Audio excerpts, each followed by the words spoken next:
강재인이 강세리에게 계단에서 밀려 넘어진 후 기억을 되찾는다. 강재인의 조용한 복수. 강재인은 깊은 혼수 상태에서 깨어났다. 그녀의 눈은 맑고 따뜻했지만 기억은 과거의 행복한 날들에서 멈춰 있었다. 가족이 웃으며 함께했던 순간들, 아버지 강규철의 다정한 미소, 그리고 남편이었던 황기찬과의 달콤했던 시간들만이 그녀의 머릿속에 남아 있었다.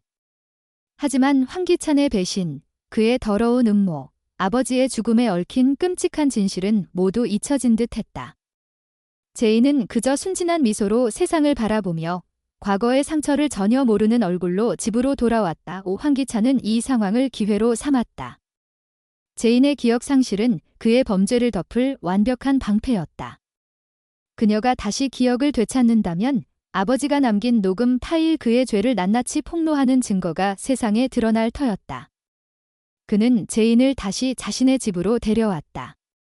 그곳에는 이미 새로운 아내 강세리와 그녀와의 아들 황지호가 있었다. 제인은 과거의 자신으로 돌아간 듯 황기찬의 집에서 완벽한 며느리로 변신했다. 그녀는 아침이면 따뜻한 밥상을 차리고 저녁이면 가족을 위해 세심하게 집안을 돌보았다. 심지어 황기찬에게도 예전처럼 다정하게 대하며 그를 여보라 부르며 미소를 지었다. 이 모든 것은 강세리의 눈에 독이 되었다. 강세리는 제인의 존재를 견딜 수 없었다. 황기찬이 제인과 대화하며 웃는 모습, 제인이 지호를 다정하게 챙기는 모습은 그녀의 질투를 폭발시켰다. 특히 지호가 제인에게 점점 더 가까워지는 모습은 그녀를 미치게 했다. 지호는 제인의 따뜻한 손길에 점점 더 의지했고 어머니인 강세리에게는 차갑게 굴기 시작했다. 강세리는 자신이 가족에게서 점점 더 소외되고 있다고 느꼈다. 그녀의 마음속에서 질투는 곧 증오로 변했고 그 증오는 위험한 계획으로 이어졌다. 어느 날 제인이 계단을 내려가고 있을 때 강세리는 그녀 뒤를 따랐다.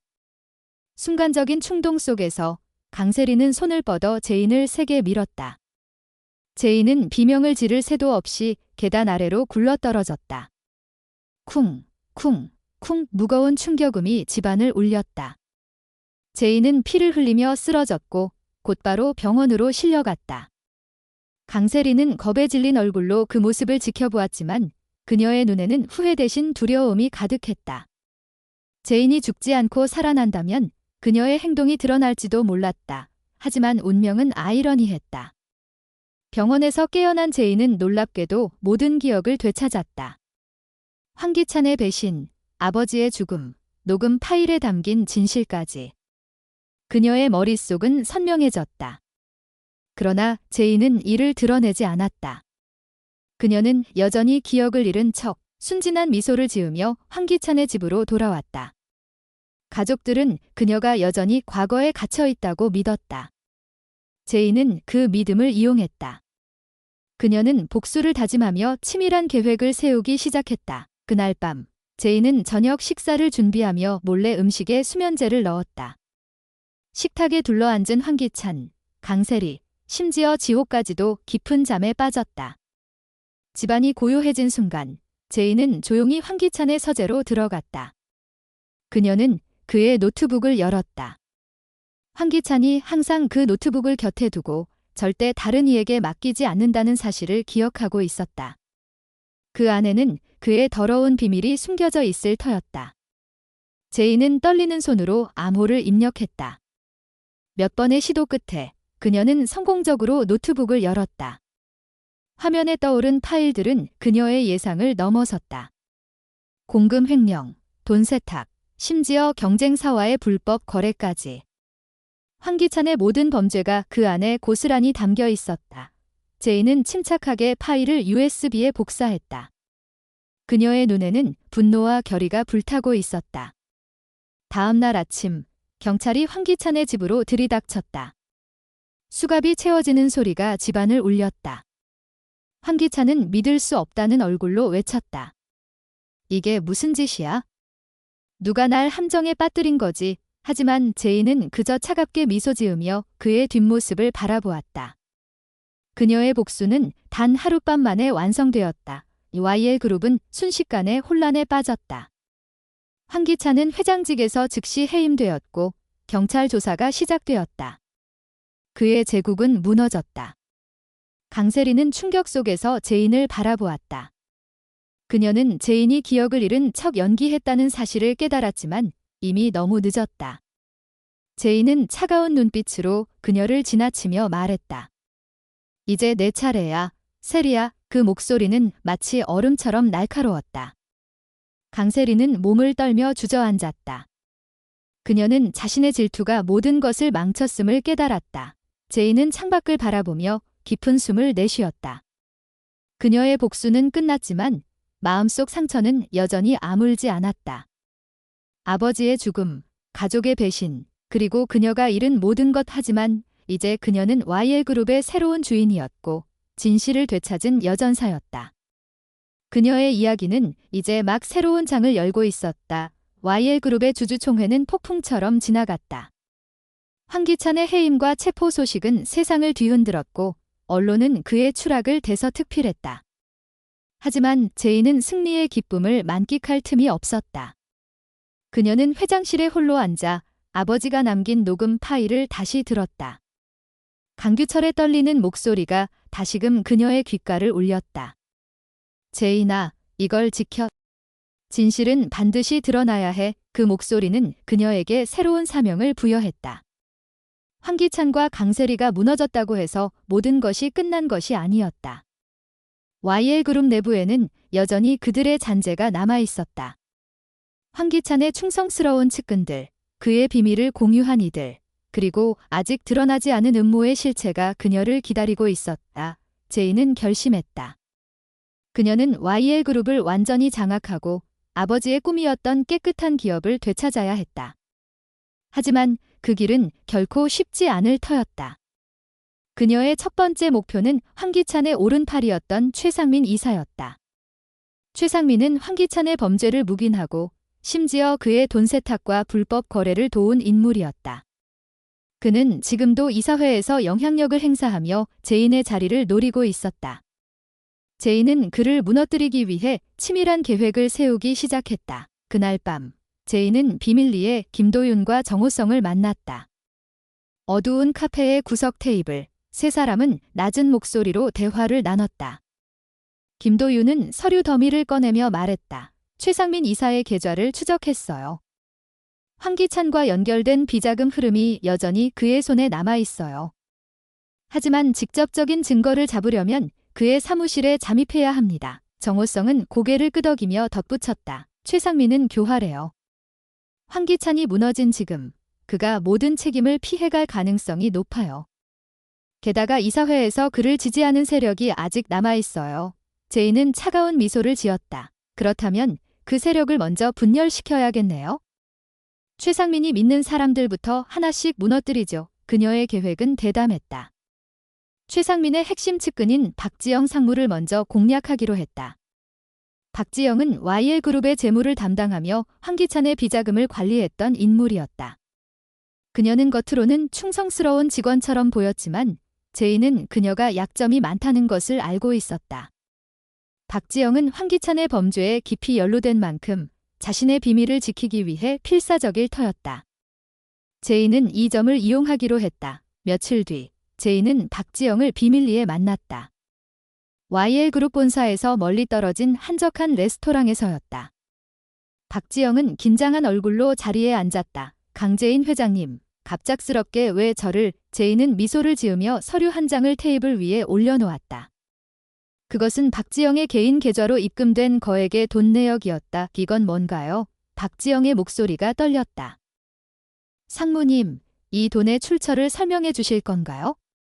아니면 제가 대신 설명할까요? 제인의 목소리는 부드러웠지만 그 안에는 날카로운 칼날이 숨겨져 있었다. 박지영은 얼굴이 창백해졌다. 그녀는 황기찬의 비자금을 관리하며 일부를 자신의 계좌로 빼돌린 사실을 누구도 모른다고 믿었다. 하지만 제인의 손에 이미 그 증거가 있었다. 제인은 차분히 말을 이었다. 상무님, 선택은 두 가지예요. 저와 함께 최상민을 무너뜨리거나 아니면 이 서류가 검찰에 넘어가는 거죠. 박지영은 망설였다. 하지만 제인의 단호한 눈빛 앞에서 결국 고개를 숙였다. 알겠어요. 제가 도울게요. 박지영의 협조로 제이는 최상민의 사무실에 잠입할 기회를 얻었다. 한밤중 YL그룹 본사는 고요에 잠겨 있었다. 제이는 검은 옷을 입고 조용히 복도를 걸었다. 그녀의 손에는 박지영이 건네준 최상민의 사무실 열쇠가 쥐어 있었다. 문을 열고 들어간 순간 그녀는 숨을 멈췄다. 책상 위에는 최상민의 노트북과 서류 더미가 놓여 있었다. 제이는 빠르게 노트북을 열고 암호를 입력했다. 박지영이 제공한 정보 덕분에 그녀는 단번에 시스템에 접근했다. 화면에는 황기찬과 최상민이 주고받은 이메일, 비자금 계좌 내역, 그리고 해외로 빼돌린 자금의 흐름이 고스란히 드러났다. 제이는 모든 데이터를 USB에 복사하며 이를 악물었다. 이 증거는 최상민을 무너뜨릴 뿐만 아니라 YL그룹 내부의 부패를 완전히 뿌리 뽑을 무기였다. 하지만 그 순간 복도에서 발소리가 들렸다. 제이는 즉시 노트북을 닫고 책상 밑으로 몸을 숨겼다. 문이 열리며 최상민이 들어왔다. 그의 얼굴은 어둠 속에서도 분노로 일그러져 있었다. 누가 여기 있는 거지? 그의 목소리는 날카로웠다. 제이는 숨을 죽였다. 최상민은 방 안을 둘러보며 책상으로 다가왔다. 그녀의 심장은 터질 듯이 뛰었다. 하지만 최상민은 아무것도 발견하지 못하고 방을 나갔다.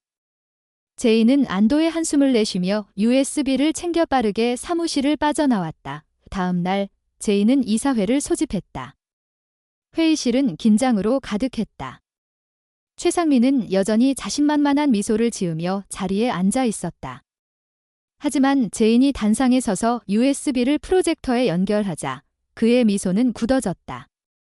스크린에는 그의 범죄를 낱낱이 보여주는 증거들이 펼쳐졌다. 이사들은 충격에 빠졌고 최상민은 자리에서 벌떡 일어났다. 이건 조작이야. 강제인, 내가 날 함정에 빠뜨리려는 거지. 제인은 차갑게 대답했다. 조작. 이 이메일, 이 계좌 내역 전부 당신 손으로 만든 거예요. 이제 끝이에요. 최상민 이사님. 이사회는 만장일치로 최상민의 해임을 결정했다. 그는 경찰에 끌려가며 제인을 노려보았다. 하지만 제인은 그저 담담히 그의 퇴장을 지켜보았다. 그녀의 복수는 또 한 단계 완성되었다. 그러나 이야기는 여기서 끝나지 않았다. 제인은 최상민의 체포 이후 YL그룹의 모든 계약과 자금 흐름을 재검토하기 시작했다. 그 과정에서 그녀는 충격적인 사실을 발견했다. 황기찬이 해외에 숨겨놓은 또 다른 비자금 계좌가 존재했다. 그리고 그 계좌는 강세리의 오빠, 강민혁과 연결되어 있었다. 민혁은 강세리의 도피를 도운 인물로 제인이 기억을 되찾기 전 그녀를 감시하며 황기찬의 명령을 충실히 따랐던 자였다. 제인은 분노로 몸을 떨었다. 그녀의 복수는 아직 끝나지 않았다. 강민혁은 해외 어딘가에 숨어 있었고 제인은 그를 찾아내기 위해 인터폴과 협력하기로 했다. 그녀는 김도윤과 정호성을 다시 불러 모았다. 민혁을 찾아야 해요. 그자가 가진 비자금은 우리 아버지의 피와 땀으로 만들어진 거예요. 절대 놓칠 수 없어요. 김도윤은 고개를 끄덕였다. 이미 그의 행적을 추적 중입니다. 최근 스위스에서 그의 계좌가 움직였어요. 곧 잡을 수 있을 겁니다. 며칠 뒤 제인은 스위스로 향하는 비행기에 올랐다. 그녀의 손에는 강민혁의 최신 위치 정보가 담긴 서류가 들려 있었다. 스위스의 한 호화로운 호텔. 강민혁은 그곳에서 새로운 신분으로 숨어 있었다. 제인은 호텔 로비에서 그를 발견했다. 그는 그녀를 보자마자 얼굴이 하얗게 질렸다. 강제인. 어떻게 여길? 제인은 차갑게 웃었다. 민혁 씨, 도망칠 곳은 없어요? 당신이 내 가족에게 한 짓, 이제 갚아야 할 때예요. 그 순간 인터폴 요원들이 로비로 들이닥쳤다. 강민혁은 도망치려 했지만 순식간에 제압당했다. 그의 가방에서 발견된 USB에는 황기찬의 마지막 비자금 내역이 담겨 있었다. 제인은 그 USB를 손에 쥐며 깊은 안도감을 느꼈다. 드디어 아버지의 꿈을 더럽힌 모든 것이 끝났다. YL그룹은 제인의 손에서 새롭게 태어났다. 그녀는 부패를 뿌리 뽑고 투명한 경영을 약속했다. 주주들은 그녀를 새로운 리더로 인정했고 직원들은 그녀의 결단력에 박수를 보냈다. 하지만 제인은 여전히 홀로 창밖을 바라보며 생각에 잠겼다. 그녀는 승리했지만 잃은 것도 많았다. 가족, 신뢰, 그리고 그녀의 순수했던 과거. 그녀는 아버지의 사진을 꺼내 들었다. 아빠, 이제 됐어요. 다 끝났어요. 하지만 그녀의 눈에는 새로운 결의가 빛났다. YL그룹은 이제 그녀의 손에 달려 있었다. 그리고 그녀는 알았다. 이 이야기는 끝이 아니라 새로운 시작이라는 것을. 그녀의 싸움은 이제 막 세계로 뻗어나가려 하고 있었다. 강재인의 눈빛은 단단한 결의로 빛났다. YL그룹은 이제 그녀의 소나기에 들어왔고 그녀는 이 싸움이 단순한 복수로 끝나지 않음을 깨달았다. 황기찬과 강세리의 몰락은 시작에 불과했다. 세계로 뻗어나갈 더 큰 전쟁이 그녀를 기다리고 있었다. 그녀는 아버지의 꿈을 되살려야 했다. 부패로 얼룩진 YL그룹을 깨끗한 기업으로 재탄생시키는 것. 그것이 그녀의 새로운 사명이었다. 하지만 그 길은 가시밭길이었다. 황기찬의 잔재는 여전히 그룹 내부에 뿌리 깊게 박혀 있었고 그녀를 노리는 적들은 그림자 속에서 칼을 갈고 있었다. 제인은 회장실에 홀로 앉아 새로운 계획을 세웠다. 그녀는 YL그룹의 해외 지사를 점검하기로 했다. 황기찬이 비자금을 숨겼던 스위스 계좌는 단지 빙산의 일각이었다. 그녀는 직감했다. 그의 국제적인 네트워크가 아직 살아 숨쉬고 있을 거라는 것을. 그녀는 김도윤과 정호성을 불러 모았다. 그들은 그녀의 충실한 동맹이었지만 이번 싸움은 그들조차 예상하지 못한 규모였다. 제인은 해외 지사 중 하나인 홍콩 법인에 주목했다. 그곳의 대표, 이건우는 황기찬과 오랜 동업자였고 그의 손에 YL그룹의 비밀 장부가 있을 가능성이 높았다.